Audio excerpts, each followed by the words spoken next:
পড়ছিলাম নবরূপা, কলমে অনামিকা তাহসিন রোজা, পর্ব সংখ্যা ২২। সকাল তখন পুরোপুরি ফোটেনি, আকাশ ধূসর। ফজরের পরের সেই নিস্তব্ধ সময়, যখন শহরটা আধা ঘুমে ডুবে থাকে। রাস্তার দুপাশে কুয়াশা ঝুলে আছে, গাড়ির হেডলাইট সেই কুয়াশা কেটে এগিয়ে যাচ্ছে। স্টিয়ারিং শক্ত করে ধরে আছে ইরফান, তার চোখ লাল। সারা রাতের জেগে থাকার আতঙ্কে মুখটা কেমন শুকিয়ে গেছে। ড্রাইভিং সিটের পাশে বসে আছে নিহারিকা, তার কোলে ঘুমিয়ে আছে ইনায়া। বাচ্চাটা গভীর ঘুমে, ছোট্ট বুকটা আস্তে আস্তে ওঠানামা করছে। নিহারিকা তার মাথায় হাত বুলিয়ে দিচ্ছে, কিন্তু তার নিজের হাতটাই কেমন ঠান্ডা। হঠাৎ সে টের পেল তার আঙুলগুলো অদ্ভুতভাবে অবশ হয়ে যাচ্ছে। নিহারিকা ভ্রু কুঁচকে হাতটা একটু নাড়ল, তারপর চমকে উঠল। তার নখগুলো কেমন যেন কালচে হয়ে উঠেছে, হাতের শিরাগুলো বোঝা যাচ্ছে স্পষ্ট হয়ে।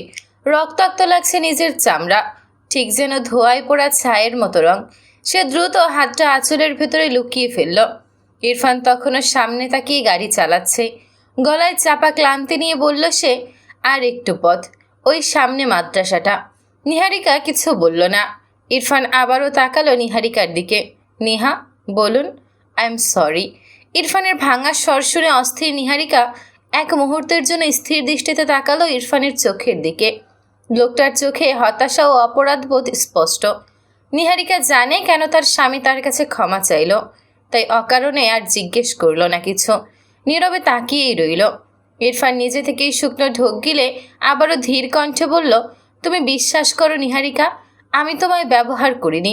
আমি তোমায় এই জঘন্য দুনিয়ায় জড়াতে চাইনি।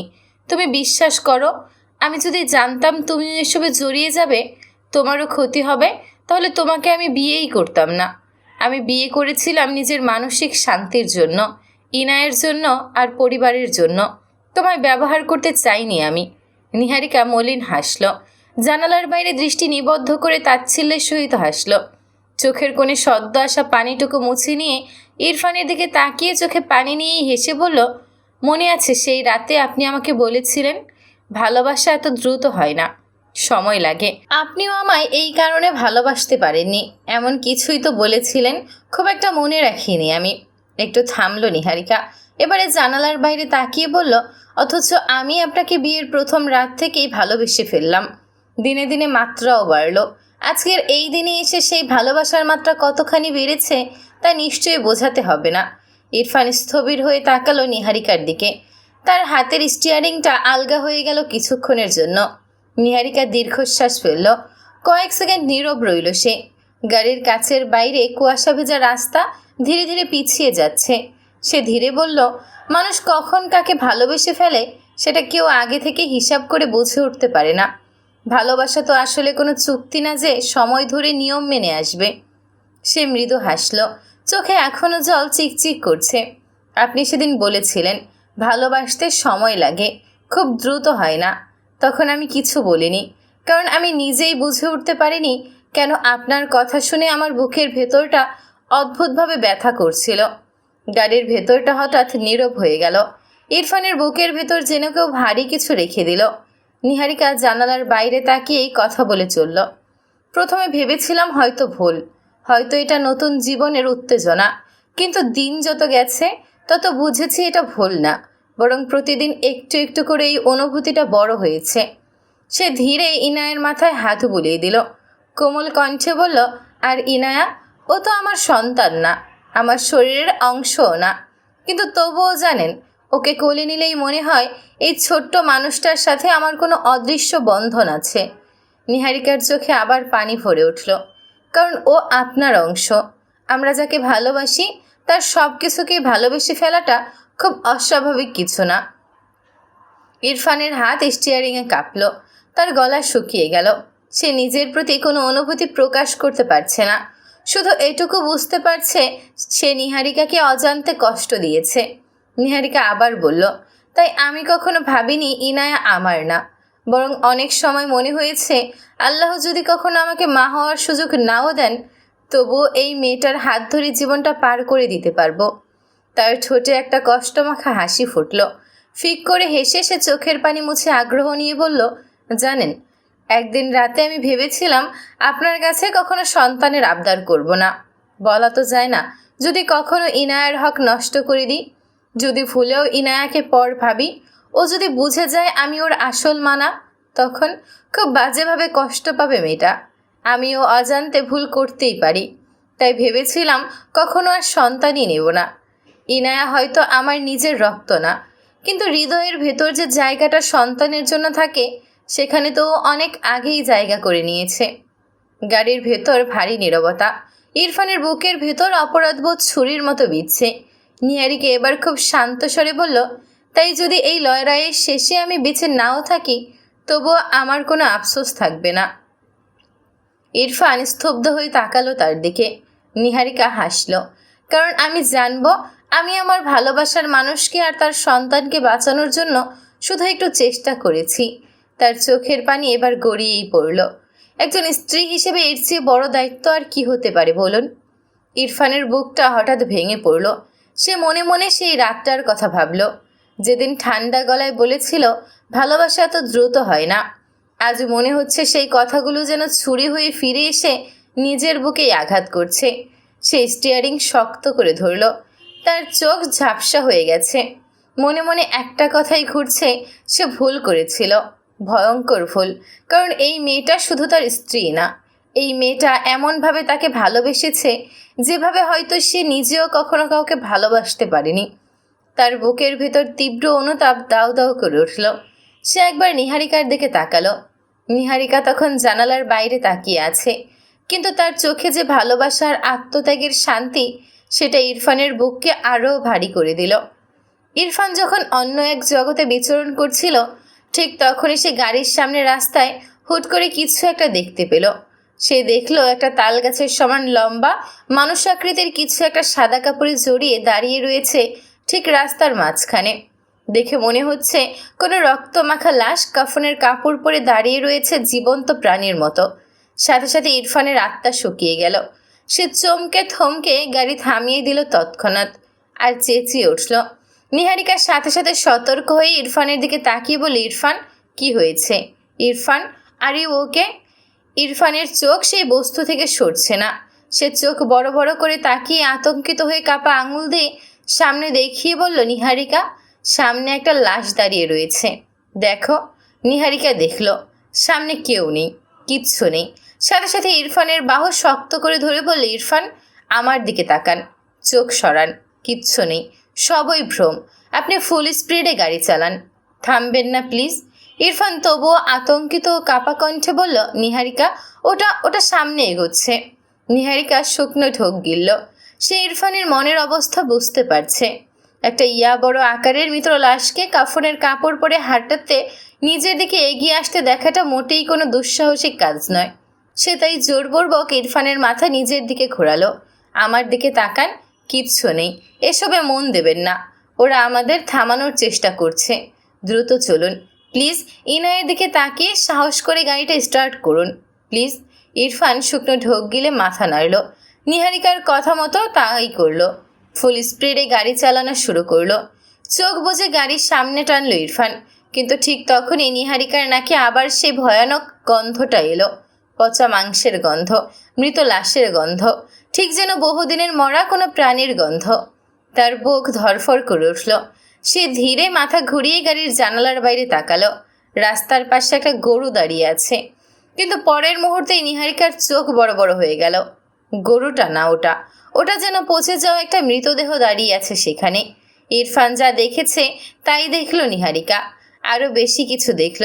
লাশটির মুখ নেই, চোখের জায়গায় কালো গর্ত, রক্তাক্ত বিশ্রী চেহারা। নিহারিকার নিঃশ্বাস বন্ধ হয়ে গেল। সে দ্রুত চোখ বন্ধ করল। নিজেকে মনে মনে বলল, ভ্রম, সব ভ্রম, ওদের বান। কিন্তু চোখ বন্ধ করেও শান্তি পেল না, কারণ এবার সে ফিসফিস আওয়াজ শুনতে পেল। একটা না, অনেকগুলো, কানের খুব কাছে। মনে হলো কেউ কুরআনের ফুল আয়াত পড়ছে। নিহারিকার বুক কেঁপে উঠল। সে চোখ খুলে ফেলল হঠাৎ। ইরফান এবারে স্বাভাবিক হয়েছে। গাড়ির ভেতর সব স্বাভাবিক। ইনায়া তার কোলে শান্ত ঘুমে। ইরফান গাড়ি চালাচ্ছে, কিন্তু তার কপাল বেয়ে ঘাম গড়িয়ে পড়ছে। নিহারিকার ঠোঁট কামড়ে নিজেকে শক্ত করল। তার মনে পড়ল হুজুরের কথা। সময় কম। গাড়ি তখন একটা ছোট্ট গেটের সামনে এসে থামল। পুরনো একটা মাদ্রাসা, ভেতরে ছোট্ট উঠান, দুই পাশে টিনের ঘর। ফজরের পড়া শেষ করে কয়েকটা বাচ্চা কোরআন পড়ছে ভেতরে। গাড়ি থামতেই ইরফানের হাত কেঁপে উঠল স্টিয়ারিংয়ে। সে কিছুক্ষণ চুপ করে বসে রইল। তারপর খুব ধীরে ইনায়ের দিকে তাকিয়ে কাতর স্বরে বলল, সত্যিই রেখে যাব? নিহারিকা ইনায়ের দিকে তাকালো। বাচ্চাটা ঘুমে মৃদু হাসছে। তার বুকটা হঠাৎ মোচড় দিয়ে উঠল, কিন্তু পরের মুহূর্তেই তার মাথার ভেতর যেন কেউ ফিস ফিস করে হাসল। একটা ভয়ানক কর্কশ হাসি। নিহারিকার চোখ মুহূর্তেই রক্তলাল হয়ে উঠল। সে বুঝতে পারল অনন্যার বান দ্রুত কাজ করছে। তার দৃষ্টি ঝাপসা হয়ে আসছে। ইরফানের দিকে তাকিয়ে খুব নিচু স্বরে বলল সে, দেরি করবেন না, ওকে দিয়ে আসুন। মজিদ হুজুরের নাম বলে ওদের কাছে দিন, বাকিটা ওরা বুঝবে। তার গলা কেমন বদলে গেছে। আমার সময় শেষ হওয়ার আগেই ইনায়াকে বাঁচান। ইরফান চমকালো। কি হয়েছে তোমার?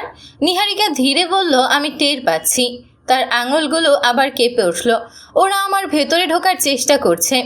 গাড়ির ভেতর হঠাৎ যেন বাতাস ঠান্ডা হয়ে গেল। নিহারিকা শক্ত করে ইনায়াকে জড়িয়ে ধরল।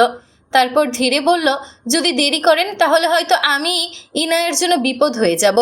ইরফান আতঙ্কে তাকালো। দ্রুত ইনায়াকে কোলে নিয়ে চুমু খেলো কপালে। ফিসফিস করে বলল, মা আমার, কিচ্ছু হবে না তোর, আমরা এসে নিয়ে যাব তোকে খুব তাড়াতাড়ি। দ্রুত ইনায়াকে নিয়ে নেমে পড়ল ইরফান।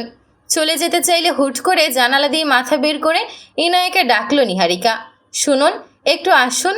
ইরফান আবারও ফিরে আসলে নিহারিকা খুব আদরে ভঙ্গিতে জানালার বাইরে হাত বের করে ইনায়ের চুলে হাত বুলিয়ে দিল। কপালে চুমু খেয়ে আদর করল। ইরফান মুগ্ধ হয়ে দেখল তা। এরপর নিহারিকা ইশারা করলো যেন দিয়ে আসে ইনায়াকে। মাদ্রাসার ভেতরে ঢুকে পড়তেই ইরফানের পায়ের শব্দ ধীরে ধীরে মিলিয়ে গেল। গাড়ির দরজা বন্ধ হতেই চারপাশে আবার সে অদ্ভুত নীরবতা নেমে এলো। নিহারিকা একা বসে রইল গাড়ির ভেতর। তার কোলে আর ইনায়া নেই। বুকের ভেতরটা হঠাৎ ফাঁকা ফাঁকা লাগতে শুরু করলো। কিছুক্ষণ আগেও যে ছোট্ট উষ্ণ শরীরটা তার বুকের সাথে লিপটে ছিল, এখন সেই জায়গাটা কেমন ঠান্ডা হয়ে গেছে। সে ধীরে মাথা ছিটে থাকালো। তার নিঃশ্বাস ভারী হয়ে উঠেছে। মাথার ভেতর যেন ঝড় বইছে। সময় কম, এই কথাটাই বারবার ঘুরে ফিরে আসছে তার মনে। সে চোখ বন্ধ করলো। মনে মনে হিসাব করতে লাগলো। অনন্যা, তার কালো জাদু, জিনদের সাথে চুক্তি, যদি সত্যিই চুক্তি করে থাকে তাহলে কোথাও না কোথাও সেই চুক্তির মাধ্যম আছে। কোনো বস্তু, কোনো জায়গা, কোনো কবর অথবা কোনো তাবিজ। কালো জাদুর নিয়ম সে খুব ভালো করেই জানে। কোনো শক্তি বিনা মাধ্যম ছাড়া কাজ করে না। নিহারিকা ধীরে ধীরে ভাবতে লাগলো, অনন্যা এত বছর ধরে এ বাড়িতে আছে, তাহলে নিশ্চয়ই কোনো গোপন জায়গা আছে বাড়ির ভেতরেই। হয়তো কোনো লুকোনো ঘর, কোনো তাবিজ পোতা জায়গা, অথবা এমন কিছু যা দিয়ে সে জিনদের সাথে যোগাযোগ রাখে। ঠিক তখনই তার মাথার ভেতর আবার সেই ফিসফিস আওয়াজ শোনা গেল। নিহারিকার বুক ধড়ফড় করে উঠল। সে চোখ খুলে ফেলল হঠাৎ। তার দৃষ্টি কেমন ঝাপসা হয়ে যাচ্ছে। হাতের আঙুলগুলো অদ্ভুতভাবে কাঁপছে। সে বুঝতে পারছে সময় সত্যি শেষ হয়ে আসছে। যদি দ্রুত কিছু না করে তাহলে হয়তো সে নিজেই নিজের উপর নিয়ন্ত্রণ হারাবে। তার ঠোঁট শক্ত হয়ে গেল। নিজেকে মনে মনে বলল, না, এখন ভাঙলে চলবে না। ইরফান আর ইনায়াকে বাঁচতেই হবে। ঠিক তখনই মাদ্রাসার ভেতর থেকে দ্রুত পায়ের শব্দ ভেসে এলো। কয়েক সেকেন্ড পরই দরজা খুলে গাড়ির দিকে হাঁটতে দেখা গেল ইরফানকে। তার মুখটা আরও ফ্যাকাশে হয়ে গেছে। মনে হচ্ছে বুকের ভেতর কিছু ছিঁড়ে রেখে এসেছে সে। গাড়ির দরজা খুলে দ্রুত বসে পড়ল ড্রাইভিং সিটে। কিছুক্ষণ কোনো কথা বলল না, শুধু স্টিয়ারিং ধরে বসে রইল। তার চোখ দুটো লাল হয়ে উঠেছে। গলায় ভারী কষ্ট জমে আছে। ধীরে বলল, রেখে এলাম। তার কণ্ঠ ভেঙে গেল। ঘুমাচ্ছিল এখনও? কিছুই বুঝতে পারল না। নিহারিকা চুপ করে তাকিয়ে রইল তার দিকে। তারপর ধীরে বলল, ভালো করেছেন। কিছু বলল ওরা? ইরফান হাতের মুঠোয় থাকা একটা তাবিজ বাড়িয়ে দিয়ে বলল, মজিদ হুজুরের নাম শুনে একজন এটা দিল। নিহারিকা ভ্রু কুঁচকে তাকালো। আধস্বরে বলল, একটাই? ইরফান মাথা নেড়ে বলল, হ্যাঁ। নিহারিকা কিছুক্ষণ তাকিয়ে রইল তাবিজটার দিকে। ভাবলো কিছু একটা। এরপর ইরফানের কাতর মুখটার দিকে তাকিয়ে মৃদু হেসে বলল, আপনার জন্যই চেয়েছিলাম, হাতে বাঁধুন। ইরফান চোখ পিট পিট করে তাকিয়ে বলল, এটা দিয়ে কি হবে? নিহারিকা বিরক্তি নিয়ে বলল, বেশি কথা না বলে বাঁধুন। দিন, আমিই বেঁধে দিই। বলেই নিহারিকা ইরফানের ডান হাতে তাবিজটা বেঁধে দিল। ইরফান চোখ বন্ধ করলো এক মুহূর্ত। তারপর গভীর নিঃশ্বাস নিয়ে স্টিয়ারিং ধরল। এবার নিহারিকা জানালার বাইরে তাকালো। সকালের আলো একটু একটু করে ছড়িয়ে পড়ছে। তার চোখে তখন অদ্ভুত এক দৃঢ়তা। ধীরে বলল, আমি একটা জিনিস ভেবে দেখলাম ইরফান। ইরফান ভ্রু কুচকে তাকিয়ে রইল। কি? নিহারিকা ঠোঁট কামড়ে ভাবুক ভঙ্গিতে বলল, যাই হয়ে যাক না কেন, অনন্যা আপনার ক্ষতি করবে না। আপনাকে কোনোভাবেই হারিয়ে যেতে দেবে না ও। আসল টার্গেট আমি আর ইনায়া, হতে পারে আপনার পরিবারের বাকি সদস্যরাও। ইরফান সতর্ক হলো, কিন্তু ও তো আমায়ও বান মেরেছে। নিহারিকা মাথা নাড়ল। ওহো, ও আপনার জন্য করা চুক্তিগুলো পূরণ করেছে। জিনেদের চাহিদা মিটিয়েছে সে। আপনাকে বান মেরেছিল তাহিয়াকে শেষ করার জন্য, আর এখন আপনাকে বান মেরেছে আমায় সরানোর জন্য। আমি মরে গেলে আপনিও ঠিক হয়ে যাবেন, কিন্তু ইনায়াকে টার্গেট করবে কি না তা নিয়ে নিশ্চিত হতে পারছি না। ইরফান চিন্তিত ভঙ্গিতে তাকিয়ে রইল। আমি কি তবে তোমার জন্য বিপদ? নিহারিকা ফিক করে হাসল। না, তবে আমি আপনার জন্য বিপদ। মানে? পরে বুঝবেন। এবার আমরা সরাসরি অনন্যার কাছে যাব। ইরফান চমকে তাকালো। মানে? ও কোথায় তুমি জানো? নিহারিকা হেসে বলল, হয়তো। ঠিক তখনই গাড়ির কাচের বাইরে মাদ্রাসার গেটের পাশে দাঁড়িয়ে থাকা একটা কালো ছায়ামূর্তি হঠাৎ নড়ল, কিন্তু ভেতর থেকে কেউই সেটা খেয়াল করল না। ছায়াটা স্থির হয়ে দাঁড়িয়ে রইল, আর তার ফাটা ঠোঁটে ধীরে ধীরে ফুটে উঠল একটা রক্তাক্ত ভয়ানক বিকৃত হাসি।